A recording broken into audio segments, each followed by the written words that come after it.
हाँ भाई। राम राम। तैयारी सबकी अच्छी चल रही होगी। तो सीईटी में बहुत सारी पोस्टें ऐसी हैं, अगर आपके पास सही डिप्लोमा है तो कम नंबर्स में, कम मार्क्स में भी आपका काम चल जाएगा। जैसे एमपीएचडब्ल्यू की पोस्ट हो गई, एएनएम हो गया, नर्सिंग ऑफिसर हो गया। ये ऐसी पोस्टें हैं, अगर इनका डिप्लोमा आपके पास है और सीईटी आपका क्वालिफाई है तो आप तैयारी कर सकते हैं, क्योंकि कंपटीशन इनमें बिल्कुल ना के बराबर है। कंपटीशन ही नहीं है क्योंकि डिप्लोमा नहीं है बच्चों के पास। और बात करें एमपीएचडब्ल्यू वाली पोस्ट की,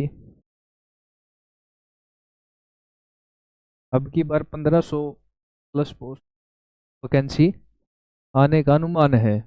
और एज रिक्वायरमेंट क्या रहेगी? 18 से 42 रहेगी। उद्देश्य क्या होता है, पर्पज क्या होता है इस पोस्ट का? जॉब में पर्पज क्या होता है? बेसिक हेल्थ सर्विसेज होती हैं।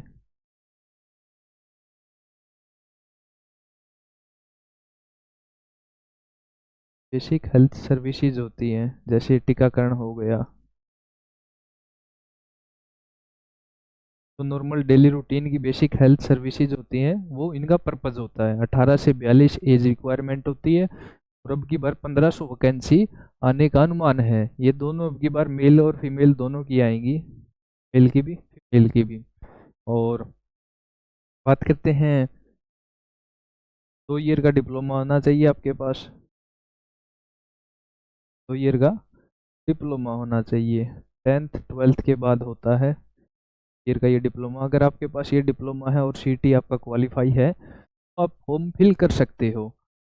वैकेंसीज की संख्या 1500 रहेगी। ऐसी ऐसी बहुत सी पोस्टें हैं एमपीएचडब्ल्यू जैसी, जिनमें सिर्फ आपका सीईटी क्वालिफाई होना चाहिए। अगर आपका सीईटी क्वालिफाई है और आपके पास डिप्लोमा है तो आप फॉर्म फिल कर सकते हैं और बढ़िया सुनहरा मौका मिल जाता है आपको जॉब पे लगने का।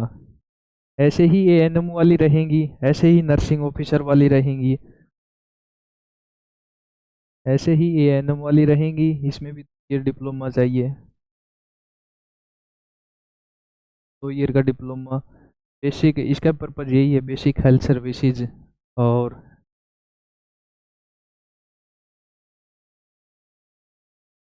नर्सिंग ऑफिसर में बीएससी नर्सिंग चाहिए, बीएससी नर्सिंग।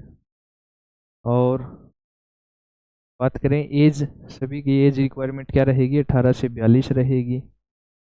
प्लस में क्या, सीईटी क्वालिफाई होना चाहिए, क्वालिफाई होना चाहिए और डिप्लोमा होना चाहिए।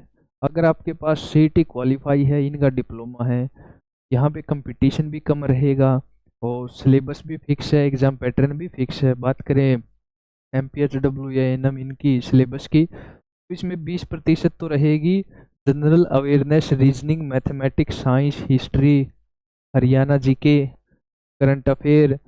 और कंप्यूटर रहेगा, 10% कंप्यूटर रहेगा और 70% सब्जेक्ट रिलेटेड सिलेबस रहेगा। जिस भी जिस भी वैकेंसी का, जिस भी फील्ड का आप एग्जाम दे रहे हो, से रिलेटेड 70% सिलेबस रहेगा और 10% कंप्यूटर का रहेगा और 20% ओवरऑल रहेगा। मेंशन भी किया हुआ है, 70% सब्जेक्ट वाइज और 10 कंप्यूटर का और 20% ओवरऑल रहेगा, जो हम पूरे एग्जाम के लिए भी तैयारी करते हैं। अच्छी पोस्टें हैं, कंपटीशन इनमें बहुत कम होता, ना के बराबर होता है। बात करें नर्सिंग ऑफिसर की, नर्सिंग ऑफिसर वाली पोस्ट में पिछली बार एएनएम की 50 वैकेंसी आई थी। और नर्सिंग ऑफिसर की बात करें, नर्सिंग ऑफिसर में पिछली बार 1784 वैकेंसी आई थी, जिसमें से 2300 ने क्वालिफाई किया था, 2300 क्वालिफाई किया था। और 1941 ने एन एग्जाम दिया था, एग्जाम में बैठे थे। एन जो रिटर्न एग्जाम है, 41 एग्जाम दिया था। 1584 के आसपास वैकेंसी थी और एएनएम की 550 वैकेंसी आई थी, जिसमें से 2300 ने इनमें क्वालिफाई किया था और 1940 मैन एग्जाम में बैठे थे। तो कंपटीशन बिल्कुल ना के बराबर ही रहा इनमें। अगर आपके पास डिप्लोमा है, डिग्री है, तो आप ट्राई कर सकते हैं। यहाँ पे कंपटीशन बिल्कुल कम है, सिलेबस बिल्कुल फिक्स रहता है, ये सब्जेक्ट रिलेटेड रहता है 70%, तो सब्जेक्ट रिलेटेड रहेगा, 10% कंप्यूटर का रहेगा और 20% ओवरऑल रहेगा, जो हम दूसरे एग्जाम की तैयारी करते हुए भी पढ़ते हैं, देखते हैं और नोट्स बनाते रहते हैं इनके। जैसे फायर की वैकेंसी रहेगी, इन्हीं इन्हीं वैकेंसी की तरफ फायर की भी रहेगी। और जैसे डाइटिशियन का हो गया, अगर डाइटिशियन का भी अगर आपने डिग्री की हुई है तो कैसे ही रहेगा। डाइटिशियन वाली में भी अगर आपके पास डिग्री है तो सीटी क्वालिफाई है, तो वहाँ पे भी कंपटीशन नहीं है, फायर वाले में भी नहीं है। और हरियाणा रोडवेज ड्राइवर कंडक्टर की है, इनमें भी competition बिल्कुल ना के बराबर रहेगा। और एमडब्ल्यू हो गई, एएनएम हो गई, नर्सिंग ऑफिसर हो गई, ये कुछ ऐसी पोस्टें हैं जहाँ पे कंपटीशन कम है। और अगर आपके पास सही तरीके का डिप्लोमा है, सही डिग्री है, तो आप अप्लाई करके जॉब ले सकते हैं।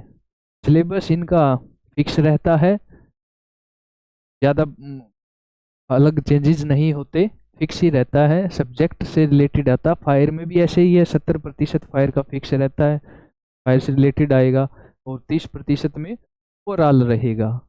ये कुछ ऐसी पोस्टें हैं जहाँ पे अगर हम डिप्लोमा हमारे पास है, लगा के हम फ़ायदा उठा सकते हैं।